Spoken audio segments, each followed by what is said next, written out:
Hello, everyone. This is One Day at a Time podcast. It captures the challenges we face daily and what we learn or not learn from it. My name is Uche Agbai, or Sensei Uche. Welcome. We are the wind in the sails of your business. We are your compass. Chart your course towards your targets. Africa Business Radio. Towards a profitable Africa.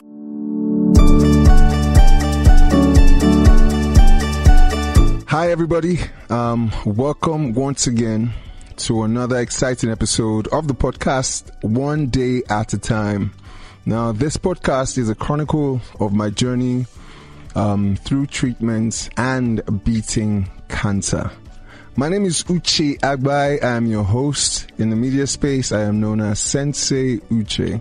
It is good to have you here, and I just want to say thank you so much for all the love that I've been getting from everyone that has been listening to the podcast so far, and also that you've been sharing it with friends, with family. You've been getting nuggets from it, and also you've been, inspired from it. A lot of people tell me, Sensei, I'm inspired. Thank you for sharing. Thank you for sharing your strength. I'm also drawing strength from your podcast. I want to say thank you to every single one of you. Thank you so much. Without you, there is no One Day at a Time podcast, and I hope that we can continue, you can continue, and myself continue sharing and energizing each other through the podcast until the final episode for this season. Okay, so let's get into today's episode. It is titled Alone But Not Alone. So when I decided, or should I say when we decided, because I had a team of people with me working to see that I get the best treatments back here in Nigeria, and also when we decided that we're going to go outside the shores of the country to Istanbul, Turkey for treatment. Okay, so when I decided that Turkey was going to be a destination, it was more than obvious, very obvious, that I will need somebody to go with me. Because at that point, believe me, guys, I was a wreck. Physically, I was a wreck.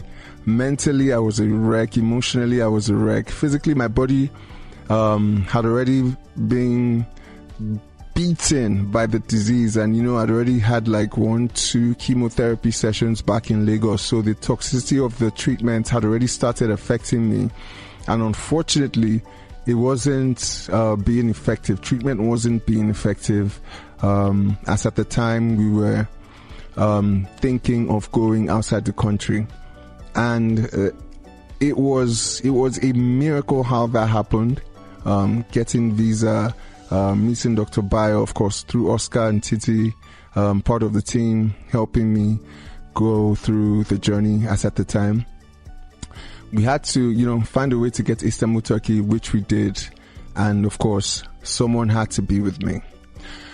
Thinking back at it right now, when this destination was decided, I would have wanted a family member to go with me. But thinking back at it, only God made this person who is my guest on today's episode. There are two people that were with me in Istanbul. I couldn't get the second person to come on the show. Thank you so much, Nneka. But, this other person, it was only God that made sure that he, started the whole journey with me back in Nigeria, and decided, I don't know how, but decided in his heart that he was going to continue shouldering the responsibility of making sure that I was all right, even outside the country. Okay, guys? And on that note, I would like to bring on the show again, on this podcast again. He's been here with Titi. I've forgotten the episode now, but on this episode, I want to welcome once more my friend, my brother, Oscar, or should I say Gbemileke Oscar Oyinsan. Don't kill yourself. Oskido! Don't kill myself. Do you know how to pronounce your name? I can say Gbemileke 3 times without blabbing. Pace. That's not bad. Take time with this guy. Sensei Uche. How far now, Baba? How you doing, man? You say more. Life is happening on so many levels. The words of Two-Face DBR, nothing they happen. Nothing they happen, my brother. Nothing they happen. Thank you so much. I was just keeping quiet and just listening. Yeah. I've not had a reason to think deeply about that time in terms of. Welcome to Deep Conversations. One day at a time. Yes.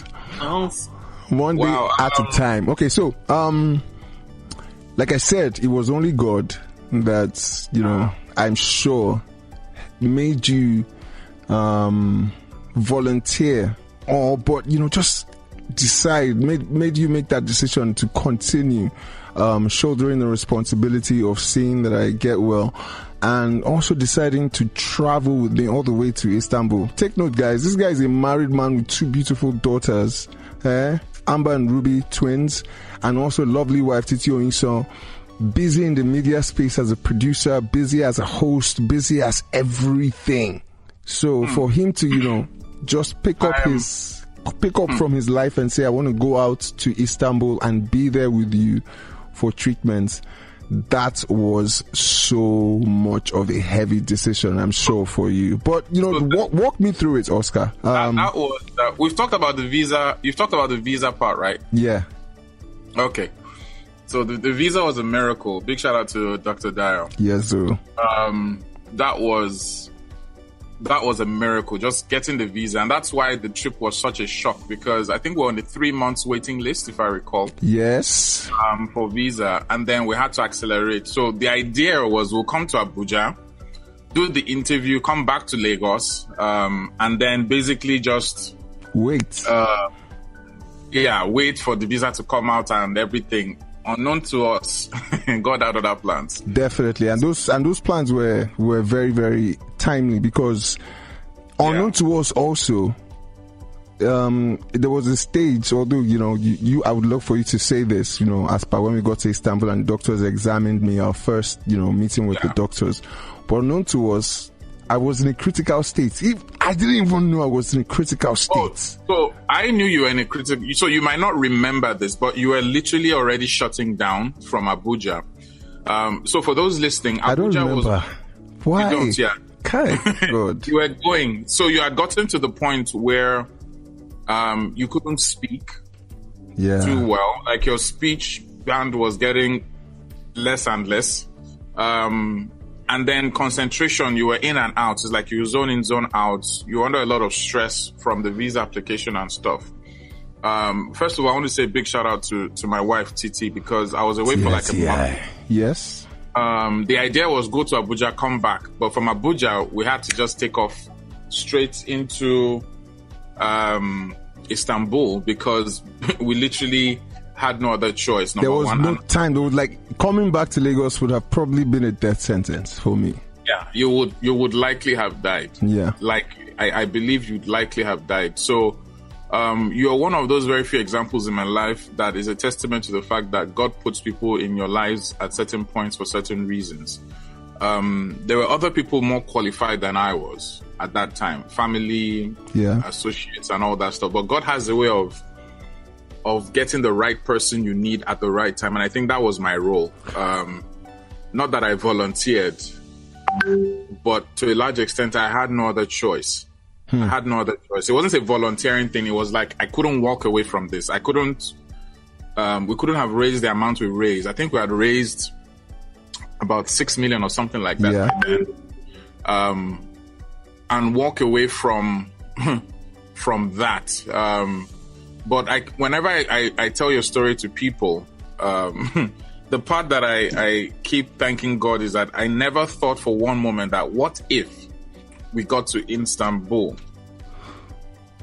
and I passed away and you died. Okay. So I'm going to get all that from you, but I also want to get into your head and also Titi. Again, shout out to Titi Oyiso, fantastic human being, for allowing you come out all the way. And also to Ruby and Amber, thank you so much. Oh, Daddy and Superman. Thank you guys, whenever you get to listen to this. So tell me, what type of conversations were you having with Titi when you knew like you said. You said that you were going to, go with me all the way. It was a very simple conversation. There was literally your life was on the line. So there was no long talk. Do you get? The idea was, I was thinking maybe we'll go like a week or two, then I'll come back. If you do remember, we didn't really have a master plan. Yeah, we didn't. We just took it one day at a time and took care of the challenges daily. So I remember getting on the plane. I still have those pictures. I think I sent them to you some time ago. Yeah, send them to me again. My phone don't tip my phone so many times. Where I took pictures in the plane, and then we landed. And for me, it was like bam, bam, bam, like back to back. So we landed. You were very, very weak. Still coherent, but you were very weak. You were tired. You were exhausted. And luckily for you, I love cooking. So I was chef. I was PA. I was finance director. Oh, shit. Let me just chip in a few things here. Sorry for cutting you off, Oscar. No, okay. The title, of course, is Alone But Not Alone. Now, the reason why it is Alone But Not Alone is because in my head, and even up to date, I was like, okay, there's nobody that I could relate with and say, okay, this person has been through what I am going through, so that I could, just meet that person at a mental place and that person would help me, go. But I wasn't alone. Oscar was that person, so to speak, even though he had no experience, so to speak, with, I don't know if you had any experience before me. No, I had experience. So as a family man, you had experience taking care of people. Yeah. When I was a lot younger, when I was outside the country, I had experience taking care of my little cousins. I was probably 12 or so. So that taking care thing was already there. Okay. It's innate. It wasn't strange to me.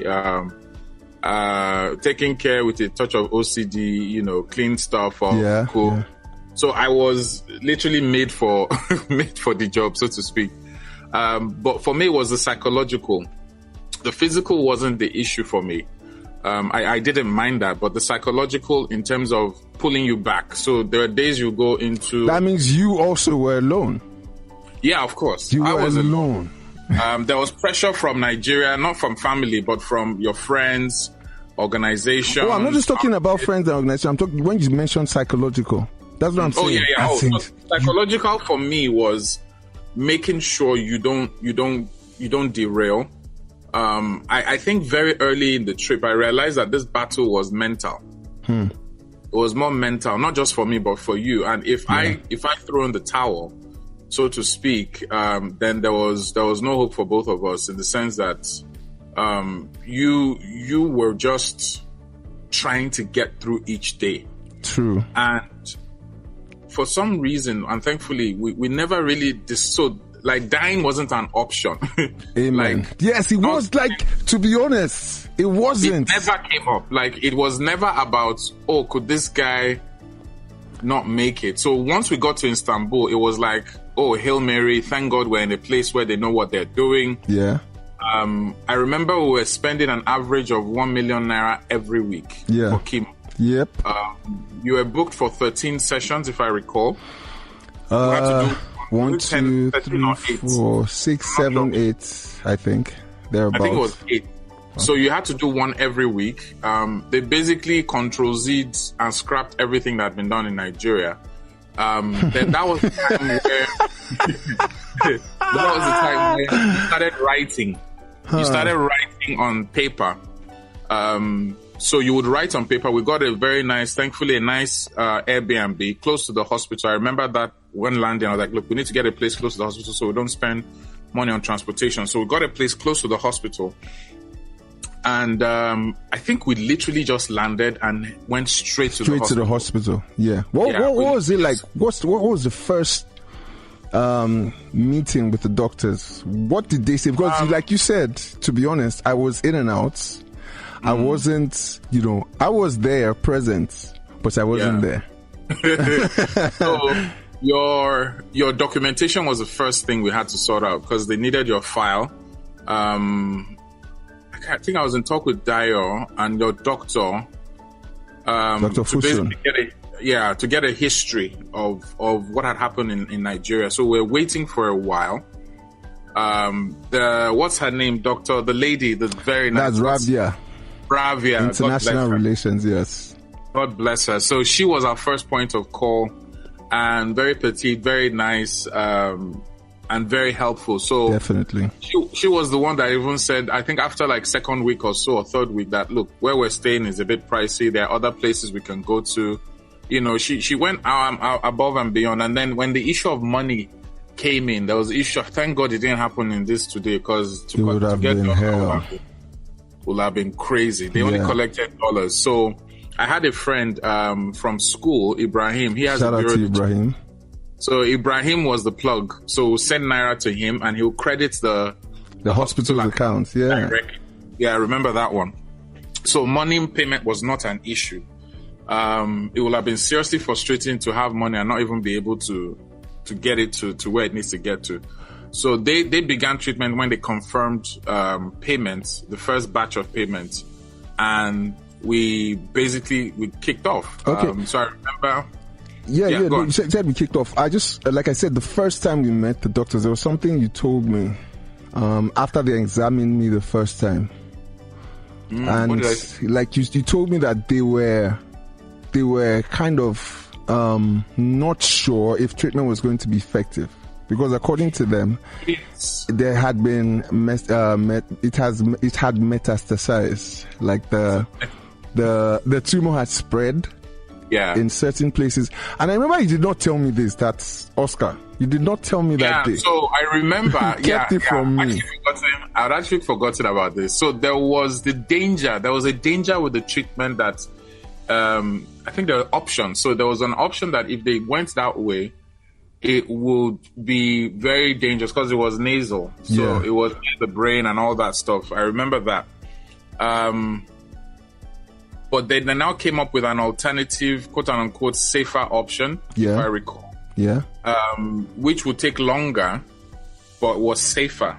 And that's what led to the weekly chemo, so that it happened gradually. Were they skeptical that I would make it? Were they at any point doubtful of treatment being effective, whether the first one or the second one recommended? So I know there was never a point where they were doubtful, but when I look back now, I think they did not want to. I mean, they just saw two Nigerian guys, and then I explained the relationship. So they just focused on the positive. Okay. And what's her name? Ravia. Ravia was very, very helpful in terms of just easing us into the process. And I remember that after we had done the payments, we were told to come back the following day because they're waiting for it to reflect in the account. Yeah. Then we had to get into a cab. Then I remember going to a fishmonger shop. I mean, around the corner from the hospital. And the first thing I remember, the soup. Yeah. There was something we wanted to get. So they advised you eat because you couldn't eat solids. Yeah. So I remember going to that fish market, Monga market, and it was impeccable. Like, you know, when you go to market and they smell fish from like a mile away. Yeah.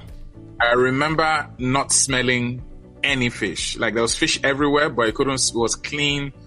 It was hygienic. She mentioned there was a shop around there where we could there was a soup we bought there, and we headed back to the apartment. To the room.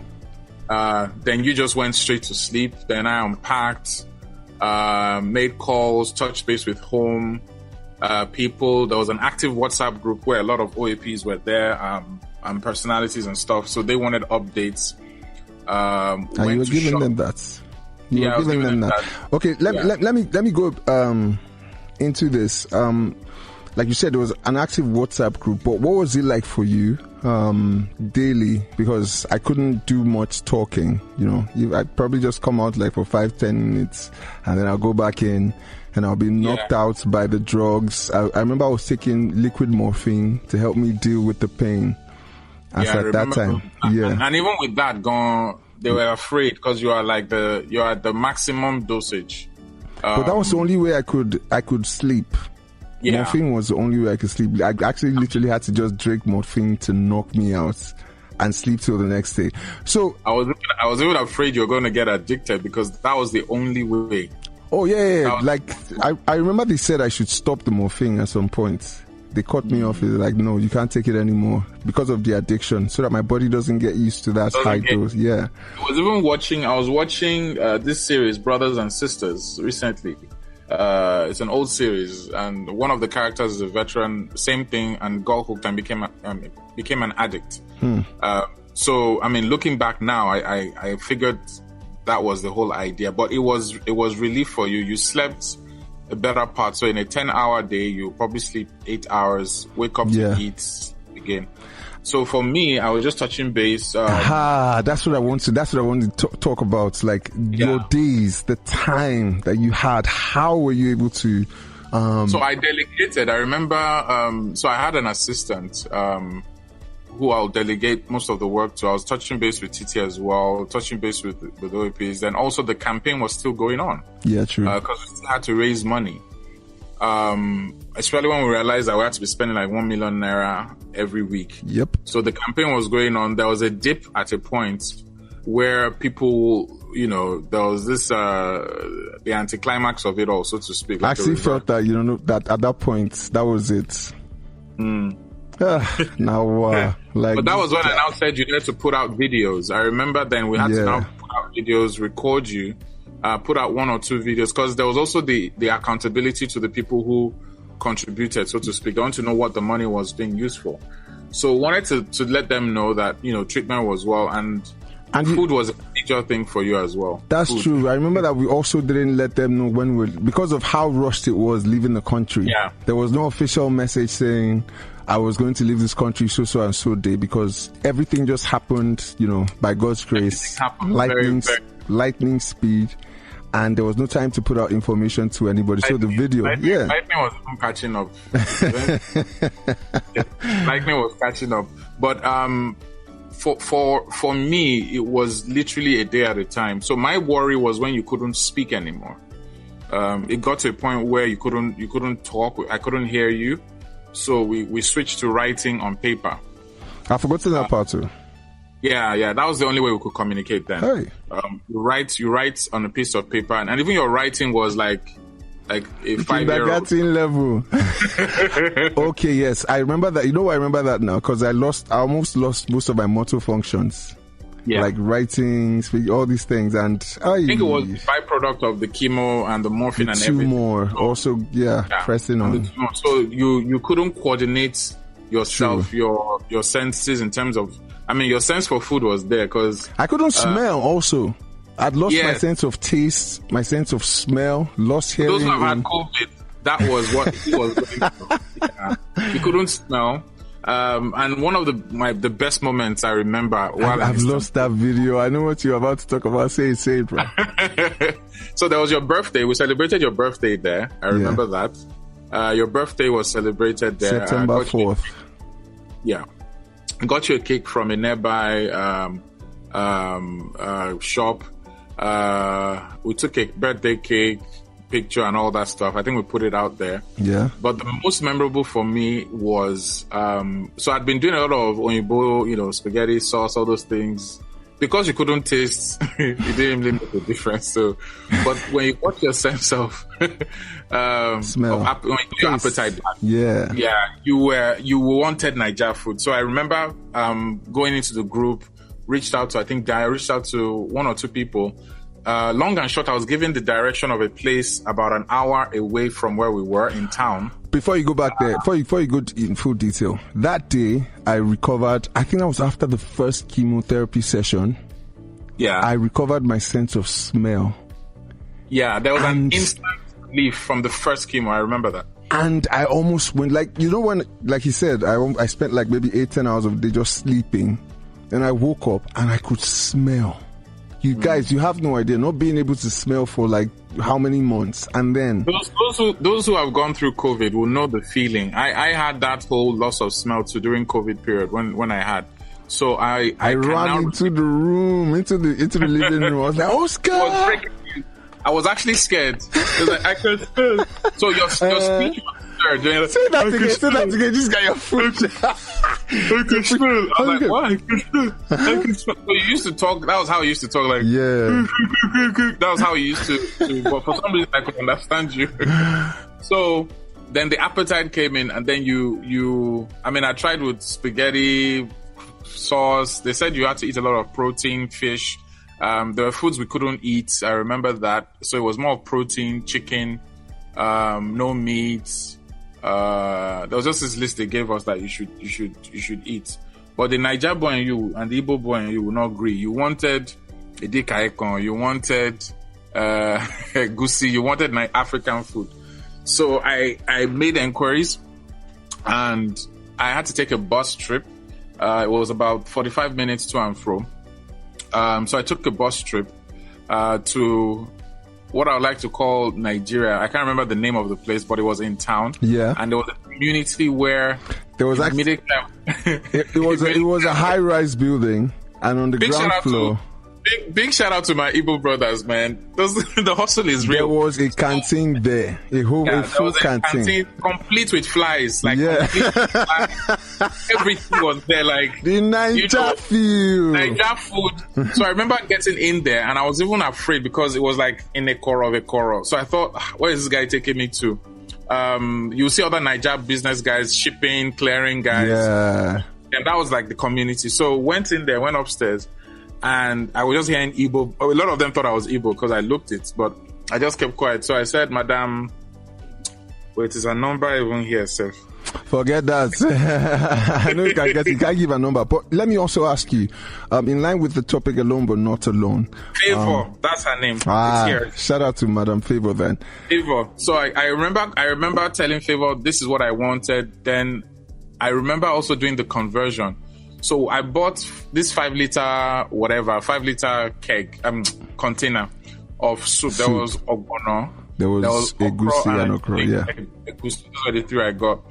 The equivalent of what I spent was, let's say it would have cost me maybe 3K in Niger or 4K. When I did the conversion, it was like almost 30 something K. Wow. Of soup.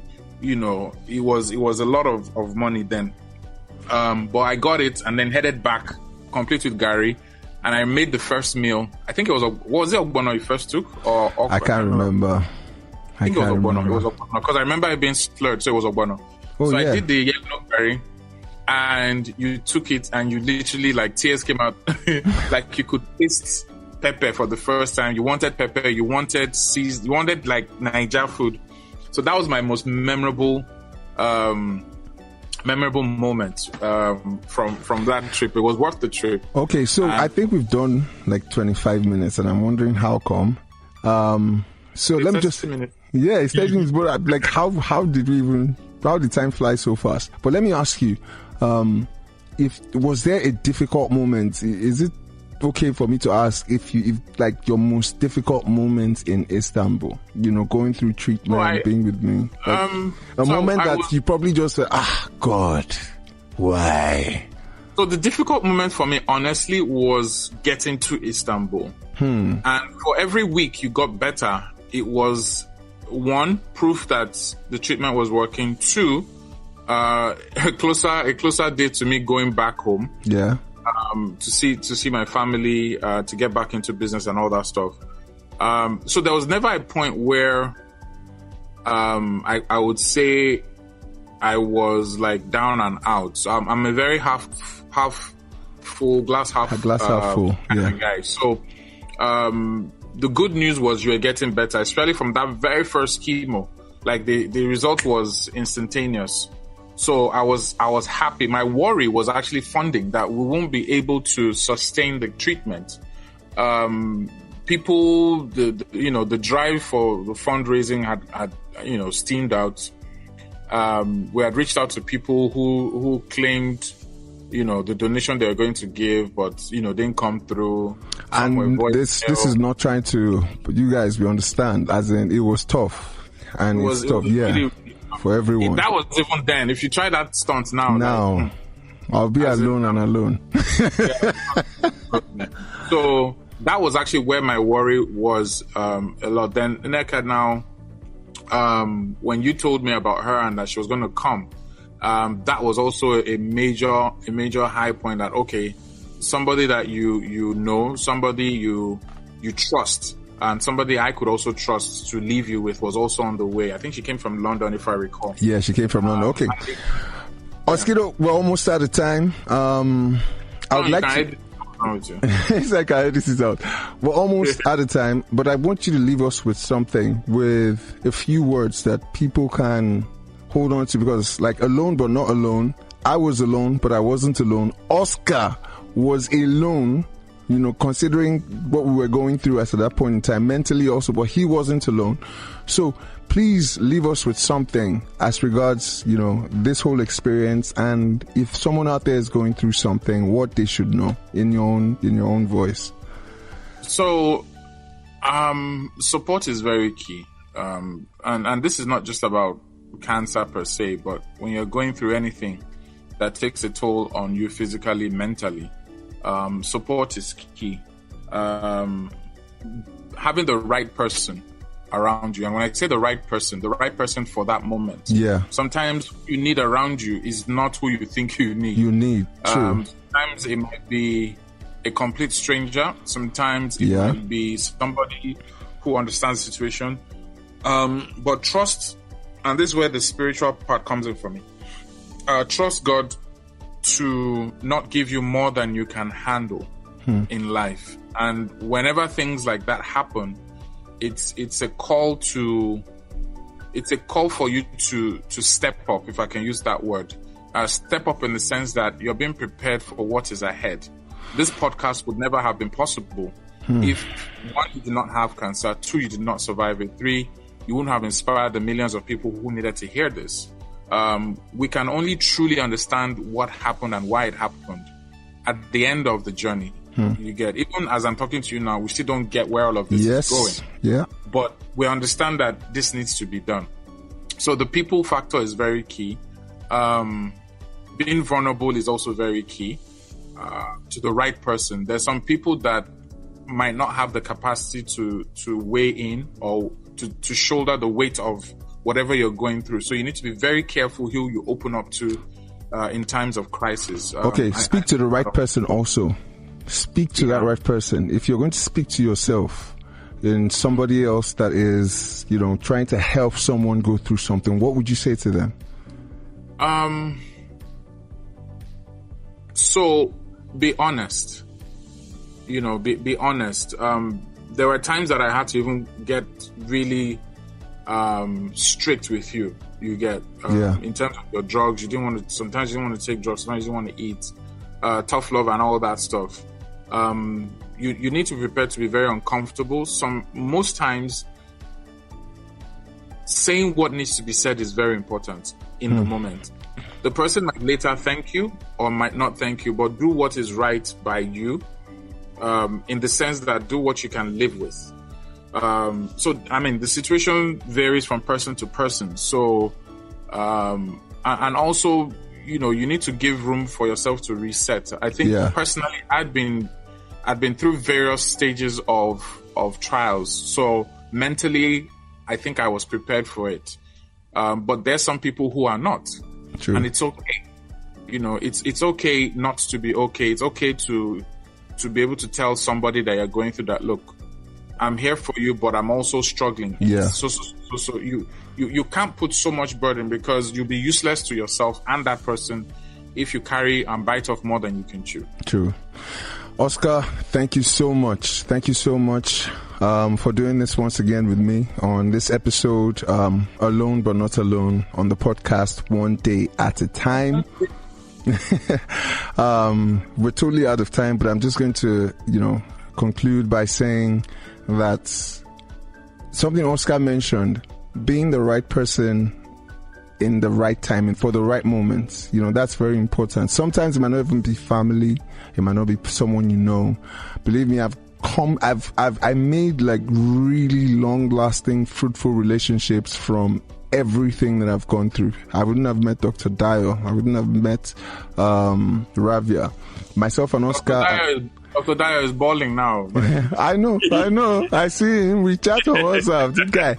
So I wouldn't have met amazing people. But also, you have to be able to identify that these are the people that are right to help you at that point, and allow God just use them, and don't be a burden to them. You know, for me, I was just like, guy, please, whatever it is that you can do and however it is you want to do it. All I was just focusing on at that point in time was just like, please God, help me stay positive and, you know, help me be in the right mental state of mind to go through this. Okay, guys?